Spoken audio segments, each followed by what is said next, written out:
Bom dia a todos. Com a graça de nosso Senhor Jesus Cristo, nós estamos aqui mais uma vez, nesta casa de amor, onde a gente vem retemperar as nossas energias, buscando para nós o alívio para a nossa caminhada, para que às vezes se torna tão difícil. Então, com a presença dos mentores amigos, nós só temos a agradecer por essa manhã de temperatura tão amena, que esses dias atrás estava tão calor, um calor sufocante, e agora, graças a Deus, nós temos tido uma chuva abençoada que tem amenizado esse calor. Tudo isso nós temos que agradecer. Agradecer a Deus, Pai, pelo dom da vida, por mais um dia nós estarmos aqui reunidos, por esta casa que nos acolhe, com todas as bênçãos e o auxílio da espiritualidade amiga. E nós te rogamos, amigo espiritual, abençoado amigo Senhor Jesus, nosso companheiro de todas as horas. Ajuda-nos, perdoa-nos nos momentos de fraqueza, em que muitas vezes nós equivocamos nos nossos caminhos, buscando às vezes caminhos mais fáceis, que nos tornam cada vez mais difíceis. Dá-nos a fé e a esperança e a razão, para podermos seguir com fé e exatidão os caminhos da retidão do Teu caminho, Senhor. Dá-nos a Tua paz, dá-nos a fé verdadeira e viva para que nós possamos caminhar com certeza de que nós estamos vencendo etapas. E assim nós agradecemos, ó Mestre amigos, por mais esses instantes de paz, de harmonia, em que esta casa nos proporciona. Ser conosco, amigo espiritual. Ser conosco, Jesus, hoje e sempre. Que a Tua paz permaneça em nossos corações. Que assim seja. A palavra hoje está a cargo da nossa irmã Terezinha. Terezinha. Bom dia a todos. Que a paz de Jesus esteja em nosso coração hoje e sempre. Hoje nós vamos falar um pouquinho acerca do Evangelho do capítulo 11, amar o próximo como a si mesmo.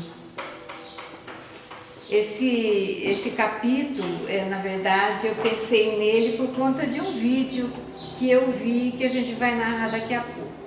Mas o capítulo diz assim: os fariseus, tendo sabido que ele tapara a boca dos saduceus, reuniram-se, e um deles, que era doutor da lei, para o tentar, propôs-lhe esta questão: Mestre, qual é o maior dos mandamentos?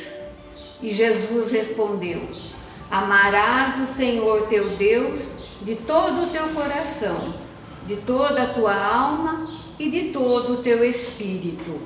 Este é o maior e o primeiro mandamento. E aqui tendes o segundo, semelhante a esse: amarás o teu próximo como a ti mesmo. Toda a lei e os profetas se acham contidos nesses dois mandamentos. Isso está em Mateus, no capítulo 22, 34 a 40. E Mateus ainda diz assim: fazei aos homens tudo o que queirais que eles vos façam, pois é nisso que consiste a lei e os profetas. Está em Mateus 7, 12. Quando eu vi o vídeo que eu estava comentando, eu me lembrei desse capítulo aqui do Evangelho segundo o Espiritismo.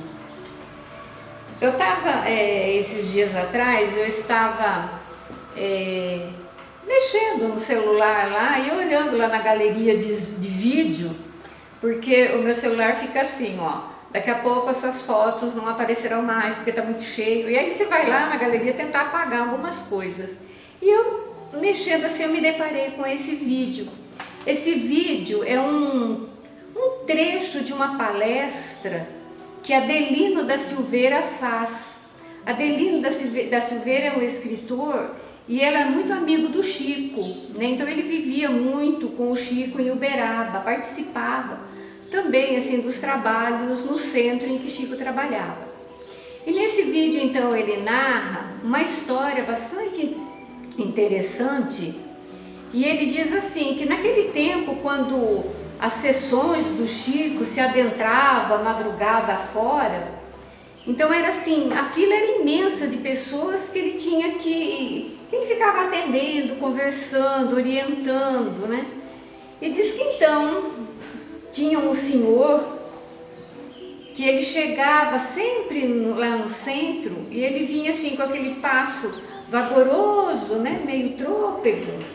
Ele era um senhor de pele muito escura, de cabelos enrolados, pés rachados, e ele trazia uma ferida, quase que sempre essa ferida tinha nos lábios dele. Ele era franzino, e Adelino fala então que esse homem, ele acreditava que muito poucas vezes ele tinha tomado banho, porque aquele corpo franzinho, magro dele, surrado, exalava um odor assim até desagradável. E ele tinha na boca os dentes apodrecidos e que causava assim um hálito muito ruim, que era difícil, né, da pessoa ficar assim próxima a ele. Esse homem chamava-se Jorge, e quase sempre ele era o último da fila. Então, quando o Jorge chegava e se aproximava ou sentava em algum dos lugares do centro, então Adelino diz que era quando ele via os espíritas serem realmente caridosos, porque no instantinho eles enfiavam a mão no bolso e davam uma quantia para o Adelino, para o Jorge, e o Jorge pegava aquela quantia, enfiava num saquinho que ele trazia, dava um nozinho e ia, e ele fazia isso, e todo mundo fazia isso para que o Jorge saísse rápido de perto, exatamente por conta do cheiro que ele exalava. Então ele falava assim, era a vez que eu vi os espíritos serem muito rápidos na caridade, os espíritas, né? E assim então era o Jorge. Quando ele recolhia então os dinheirinhos que as pessoas davam, aí ele saía todo feliz, ia comprar guaraná, pipoca, doce. E mais tarde então ele retornava então e entrava na fila para atendimento com o Chico. Quando ele chegava então próximo ao Chico, então o Chico falava assim, Jorge, como vai a vida? E ele dizia assim, ah, tio Chico, a vida é uma beleza. Porque o Jorge, naquele jeito simplório dele, ele falava assim aos soquinhos, né? Tipo daquele, a gente vê assim, daqueles pessoa antiga que vai falando, né? E ele falava, eu acho a vida uma beleza. E ele falava assim, Chico falava assim, e a viagem, Jorge? Como é que foi a viagem? E porque o Jorge morava tão longe do centro que o Chico falava que essa vinda dele até o centro era uma viagem. E ele dizia, Jorge dizia assim, ah, tio Chico, eu vim devagar, parando debaixo das árvores e olhando as flores que Nosso Senhor plantou. Aí Chico então dava trela para as conversas do Jorge, dizia assim, Jorge, mas o que é mais que você viu e que você gosta?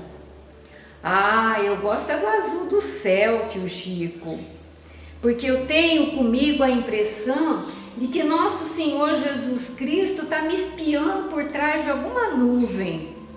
E essa conversa ia bastante tempo, então Chico gastava assim 5, 10, 15 minutos conversando com o Jorge. Adelino fala que ele ficava assim incomodado às vezes com aquilo, por conta de que muitas pessoas que ali passavam vinha de muito longe, vinha às vezes Manaus, Fortaleza, Acre, Rondônia, era muita gente que vinha de longe. E para essas pessoas, às vezes o Chico conversava assim muito rapidamente e já ia atendendo os outros, mas que o Jorge ele demorava muito no atendimento. E ele dizia assim, mais tarde foi que eu fui entender por que isso acontecia. Porque o Jorge, era uma pessoa que ninguém dava atenção. Era uma pessoa que vivia sozinho e que ninguém queria por perto. E o Chico gastava, então, tempo conversando com ele, dava a atenção que ele queria. Então, quando ele chegava perto do Chico, o olhar e o rosto dele se iluminava de alegria. E aí eles conversavam e a Adelino dizia assim: agora eu acho que a conversa acabou. Aí Chico olhava para o Jorge e falava assim: Jorge, declama umas poesias pra gente. E o Jorge se enchia de orgulho e lá mandava 2, 3 poesias. Aquilo deixava Adelino muito incomodado, porque já era madrugada e ninguém ia embora, todo mundo ficava, o centro ficava assim cheio de gente, porque todos queriam ver a conversa do Jorge com o Chico. E aí, quando o Jorge contava lá as poesias dele, os poemas, então Adelino falava: bom, agora acho que acabou. E aí o Chico falava assim: Jorge, conta aquele que eu gosto. E aí o Jorge olhava para o Chico e dizia assim: qual, tio Chico? Aí ele falava: aquele da moça que você ia roubar. Aí ele falava: tio Chico, já me lembrei. E o Jorge usava um paletó de casimira escuro que só tinha um botão. E ele abotoava então aquele botão naquele corpo franzinho, dorido, sofrido. Ele abotoava então aquele paletó, enchia-se de orgulho, né? Olhava para todos para ver se todos estavam olhando para ele, e aí então ele mandava a poesia que o Chico gostava. A poesia era assim: menina, penteia os cabelos, joga a trança na carcunda, queira Deus que eu não te leve de domingo para segunda. Esse era o poema, o verso, né? E aí todos lá no salão riam, Chico ria, o Jorge ria, mas mesmo o sorriso do Jorge era um sorriso dorido, porque quando ele sorria, aquela ferida sangrava, então ele não conseguia muito sorrir. E aí então Chico, ele se aproximava do Chico, Chico depositava no saquinho dele uma quantia que, segundo Adelino, nunca soube quanto era, porque não conseguia ver. Aí o Jorge dava um nozinho no saquinho dele e Chico beijava então as 2 mãos do Jorge, Jorge beijava as 2 mãos do Chico e o Chico beijava os 2 lados do rosto do Jorge, ao que o Jorge retribuía beijando também o rosto do Chico.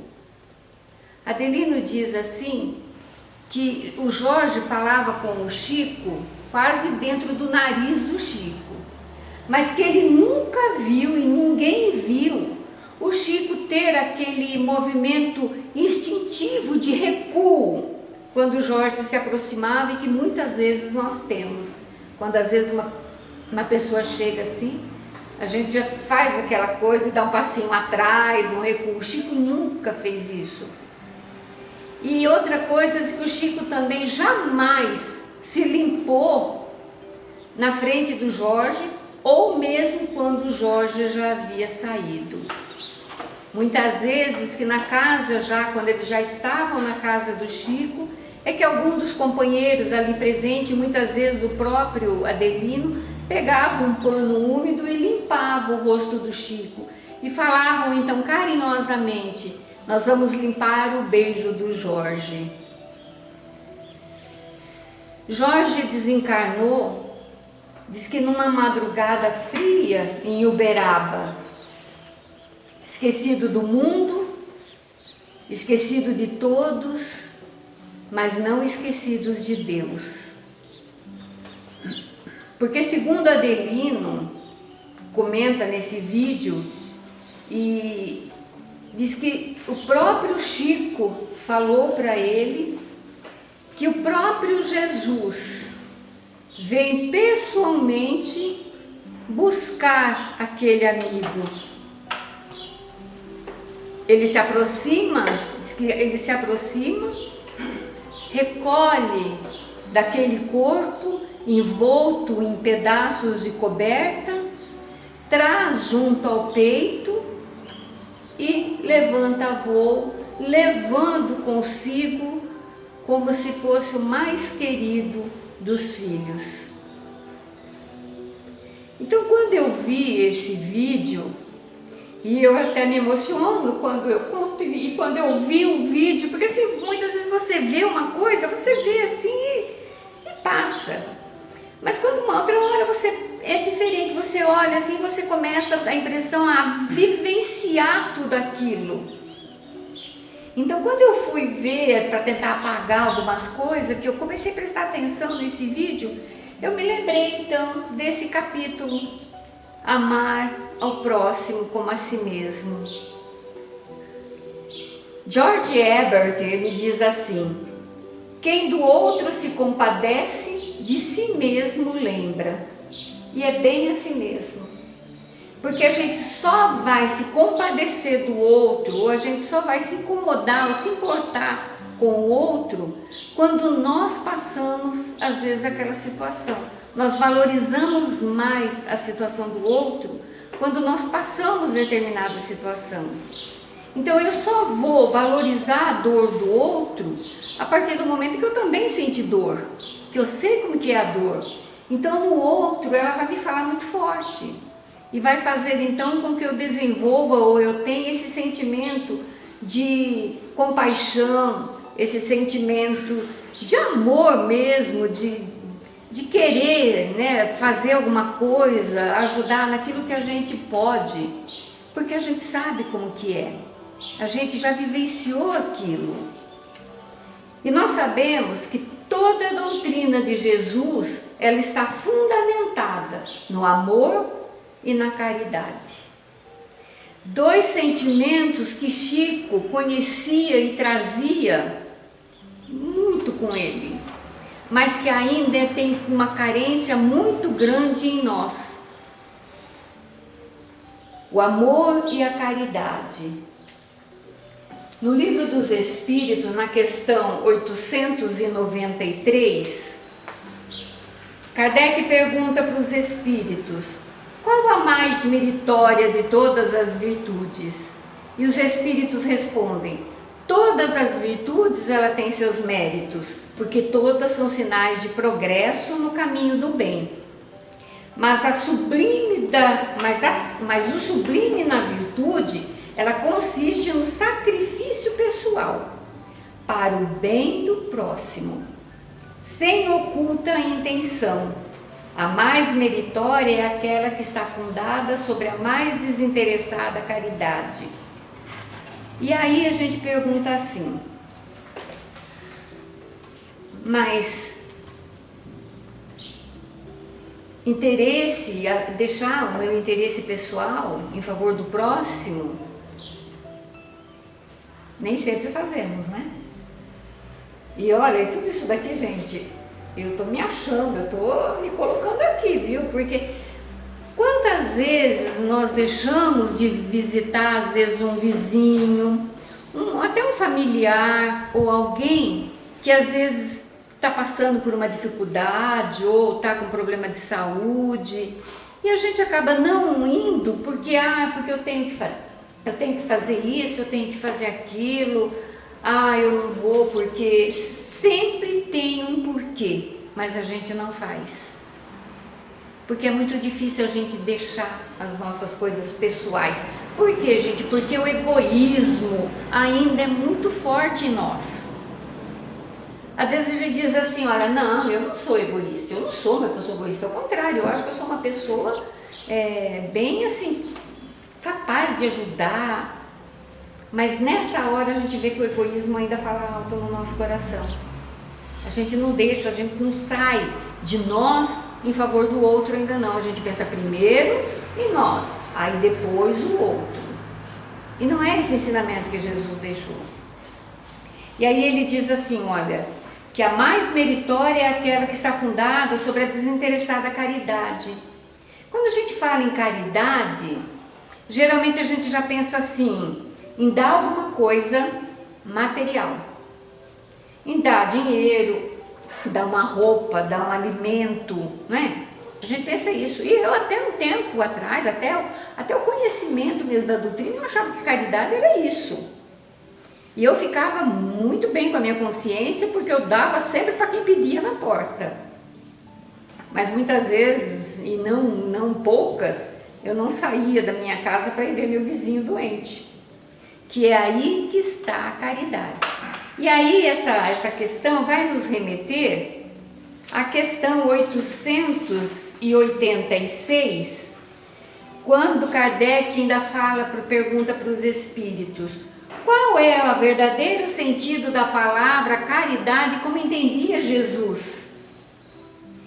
E os espíritos respondem: benevolência para com todos, indulgência para com as imperfeições alheias e perdão das ofensas. Querem caridade maior que essa? Benevolência para com todos. Quantas e quantas vezes a gente tem boa vontade para com o outro? Muitas vezes você dá um jeito de dar uma esquivada e não ter essa boa vontade para com o outro. A gente se esquiva, a gente dá um jeito de, ou se faz para não ter peso de consciência, mas não porque aquilo é uma coisa que está em você para fazer e que te traga prazer. A maioria das vezes a gente faz por um desencargo de consciência. Indulgência para com as imperfeições alheias, essa é braba. Porque muitas vezes, gente, a gente aponta o dedo muito fácil para as imperfeições dos outros. A gente não é tolerante para com as imperfeições do outro. E nós nos esquecemos que nós estamos num mundo de prova e expiação. Não é um mundo perfeito. Dessa forma, quem é que habita esse mundo de prova e expiação? Espíritos ainda precisa melhorar, que traz vícios, às vezes antigos, não são perfeitos. Então, como é que eu posso apontar o dedo para o outro se eu trago em mim, às vezes, imperfeições maiores até que aquela? Cadê a minha indulgência, cadê a minha tolerância para com o outro, que é uma caridade, que é um sentimento de amor ao próximo? E a gente se esquece o quão Deus é indulgente para conosco mesmo. Perdão das ofensas, outra coisa muito difícil. Eu perdoo, mas não quero mais ver na minha frente. Isso não é perdão. Ou então quando você fala alguma coisa, aquilo já vem muito forte em você. Ainda não é perdão. O perdão é aquilo que você faz e esquece, acabou. Você não precisa ficar passando e beijando aquele. Porque Jesus fala: amai os vossos inimigos, que também está aqui relacionado ao amor ao próximo. Ama o seu inimigo, mas isso não quer dizer que você tem que caminhar sempre com ele. Você ama ele, você faz o que precisa por ele, mas ele lá, e você junto com os seus. Aí Kardec faz umas considerações depois dessa questão bastante importante, e ele diz assim: o amor e a caridade são o complemento da lei de justiça, porque amar ao próximo é fazer-lhe todo o bem que está ao nosso alcance e que gostaríamos que nos fizessem também. Amai-vos uns aos outros como irmãos. E aí ele continua dizendo assim: olha, a caridade, segundo Jesus, não está restrita à esmola, que era o que muitas vezes a gente pensa. Ela abrange todas as relações que temos com os nossos semelhantes, quer sejam nossos inferiores, nossos iguais ou nossos superiores. Então eu não tenho que ser indulgente só para aquele ali, eu tenho que ser indulgente para com todos, é o que ele diz. Para os nossos maiores, para os nossos inferiores, para aqueles que estão com nós a caminho. Ele nos ordena a indulgência porque nós mesmos temos necessidade dela. Nós estamos num planeta de prova e de expiação, onde todos estamos aqui para aprender, para resgatar, mas também para aprender, e muito mais para aprender. Então eu tenho que aceitar o outro como ele é, buscando ajudar, se eu sei um pouquinho mais, ajudar, trazer ele e não afastar ele. Esse é o amor que Jesus pregava, esse é o amor ao próximo, é o caminhar junto, é o estar junto, é o olhar para o outro com sentimento de amor, de companheirismo, de cumplicidade. Eu me recordo, olhando esse caso do Chico, eu me recordo que quando eu ainda trabalhava, era muito interessante, eu sempre trabalhei na área da saúde, e era muito interessante que eu falava que eu tinha um imã, eu sempre dizia isso, parece que eu tenho um imã que atrai alcoólatra. Era coisa impressionante, porque assim, estava lá, o salão estava cheio de gente para ser atendido, todo mundo estava atendendo, mas chegava um alcoólatra, era a minha vez de atender, e eu pegava. Eu atendia. Até uns anos atrás, conversando uma vez aqui no salão aqui com o Dr. José, quando a gente trabalhava no trabalho de sábado à tarde juntos, e às vezes no sábado à tarde a gente via, né, Eurípides, às vezes umas pessoas assim alcoolizadas aqui no salão, e às vezes a pessoa ficava falando, perguntando as coisas comigo, e eu falava para o Dr. José, parece que eu atraio, eu tenho um imã que eu atraio essas pessoas, alguma coisa assim. Aí eu me lembro que o Dr. José me disse assim, Terezinha, mas se acontece de você atender, é porque você tem alguma capacidade para atender eles, porque senão ele não caía na tua mão. Falei, assim, as pessoas atraem aquilo que pode até estar fazendo. E eu me recordo então que tinha uma senhorinha que ela ia lá na unidade onde eu trabalhava e ela era alcoólatra. E era sempre assim, ela chegava e as meninas já diziam assim para mim assim, Teca, ó, a tua paciente chegou. Então, quando elas diziam assim, eu já sabia quem é que tinha chegado. Aí eu nem falava, eu já ia atender, porque elas falavam assim, eu não tenho paciência para atender aquilo lá não. Aí eu sentava e aí a gente ficava conversando, e eu ria. Gente, é muito engraçado, tem coisa assim que é muito engraçada. Às vezes ela chegava muito brava, né, meio nervosa assim, mas outras vezes ela queria brincar, então eu entrava na brincadeira, aí a gente ficava lá um tempo, conversava, ela brincava, eu falava algumas coisas. E aí daqui a pouco ela ia embora, e era a mesma coisa, acabava agarrando a gente, beijando, porque é assim mesmo, e aí ela ia embora. Aí uma próxima semana ela resolvia tomar lá os pelequinhos dela e ela voltava de novo. E aí ela já chegava e já falava assim, cadê aquela baixinha, cadê? A baixinha era eu, cadê aquela baixinha? Já estava rotulada. E era sempre assim, sempre eu tinha essa coisa, mas... Gente, era uma coisa assim impressionante, porque eu tinha muita paciência com eles, eu não gostava, eu não gosto dessas coisas de alcoolismo, essas coisas eu não gosto, mas eu tinha muita paciência com eles, porque eu pensava assim, são doentes, tá precisando, eles precisam, às vezes eles enchem a cara e vêm aqui, porque aqui alguém escuta eles, alguém conversa, alguém dá um sorriso, e aí eles vão embora. A maioria que chegava lá não fazia escândalo, não, eram pacientes de lá mesmo. E eles chegavam lá, falavam lá um monte de abobrinha, algumas coisas assim, se toleravam e eles iam embora. Iam embora satisfeito. E a gente também ficava tranquilo porque também deu um pouquinho de atenção. Então é exatamente isso que Jesus fala, que nós temos que ser tolerantes com as imperfeições dos outros. Porque senão a gente não consegue viver em fraternidade. Nós vamos viver sempre apontando o dedo, criando rusga aqui, criando rusga ali, e nós vamos perder a oportunidade de nos aproximarmos, de convivermos. Certa vez, João, o apóstolo de Jesus, no auge então da sua juventude, ele pergunta então para Jesus, mestre, qual é a maneira mais adequada de se portar diante do próximo, no sentido de ajudar o semelhante? E Jesus então responde para João, se procuras uma regra de auxiliar os outros, beneficiando a ti mesmo, não te esqueças de amar o companheiro de jornada terrestre, tanto quanto deseja ser querido e amparado por ele.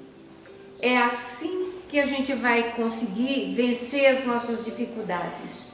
É assim que nós vamos conseguir chegar à perfeição, nos amando, nos tolerando, nos auxiliando um ao outro. Porque Chico fala assim, olha, quem chuta um animal ainda não aprendeu a amar. E é bem isso mesmo. E ele fala essa frase, é muito interessante. Ele fala essa frase quando ele conta, eu vi essa coisa no livro da vida do Chico, quando fala da vida do Chico. Carlos Bacelli tem uns livros que ele posta que tem bastante assim, coisas do Chico. E ele narra então que quando ele e Valdo ficava datilografando as mensagens, tudo que eles recebiam, essas comunicações. Então, certa noite eles estavam lá datilografando tudo, o Chico e o Valdo numa mesa, e um besouro então vinha e caiu na máquina de escrever do Valdo. Valdo catou o besouro assim, e lançou ele numa parede. O besouro ficou lá meio bobinho, meio tontinho assim, mas logo ele já começou a voar novamente, veio na máquina do Valdo. O Valdo tirou ele de novo, jogou no chão. Passou um pouquinho, ele veio de novo na máquina do Valdo. E o Chico do lado, só olhando o que o Valdo fazia. Aí o Valdo pega aquele besouro de novo e joga, e já estava quase pisando no besouro, né? Aí o besouro vem na máquina do Chico. Aí o Chico pegou o besouro e falou para ele assim, meu amiguinho, nós estamos trabalhando, então, por favor, não venha perturbar. Foi até na janela, jogou o besouro e falou, vai com Deus, meu amigo. Aí por isso que ele diz que quem chuta um animal é porque ainda não aprendeu a amar. Porque quem ama jamais maltrata. Quem ama jamais quer o mal do outro. Quem ama jamais quer a infelicidade do outro. Quem ama quer agregar, quer juntar, quer todo mundo junto numa grande família, vivendo então a verdadeira fraternidade como ensinou Jesus. Muita paz a todos, um bom domingo, uma boa semana, que Jesus nos abençoe. Nós, uma reunião na nossa casa, a Terezinha hoje fez eu lembrar de um domingo de manhã, da década de 80, o Adelino esteve aqui. E não existia a parte do fundo aqui, só tinha a parte da frente lá, e a casa estava montada para ver o Adelino, que eram os presentes que o Senhor Hugo trazia para nós, né? E o Adelino, ele lançou um livro de Chico para Francisco, contando esses casos, do Chico, esses casos que muitas vezes nós não conhecemos, mas o Adelino, como tinha muito contato com o Chico, eu lembro que ele começou a falar numa simplicidade, e a gente já começa a ver a autocrítica nossa, né? Eu pensei, mas o senhor Hugo trouxe esse cidadão aí, olha só, não consegue nem falar, tão baixo que está falando, uma simplicidade, o homem parece... Ele foi falando, a hora que eu olhei, todos nós estávamos chorando dos casos que ele contava no Chico. Então Adelino é essa pessoa que fez essa história do Jorge, uma história muito interessante. E o exemplo para nós, né? O Chico é um grande exemplo para nós sobre essa qualidade de cristão que ele tinha. Não vamos pôr o rótulo de espírita, mas de cristão, que a gente aprende muito com o Chico. Então, muito obrigado, Terezinha, pela essa lembrança, que nós viajamos um pouquinho no passado desta casa aqui. Então, vamos agradecer a Deus, a Jesus, o nosso Mestre amado, pela oportunidade que tivemos nesta manhã, de estarmos reunidos nesta casa em Teu nome, Senhor. E rogamos que a Tua paz, as Tuas vibrações de amor possam envolver a cada um de nós. Ao retornarmos para os nossos lares, possamos levar daqui essas vibrações para que aqueles que lá estão nos aguardando possam sentir a presença do teu amor. Muita paz a todos e até domingo, se Deus quiser. Um bom domingo para todos.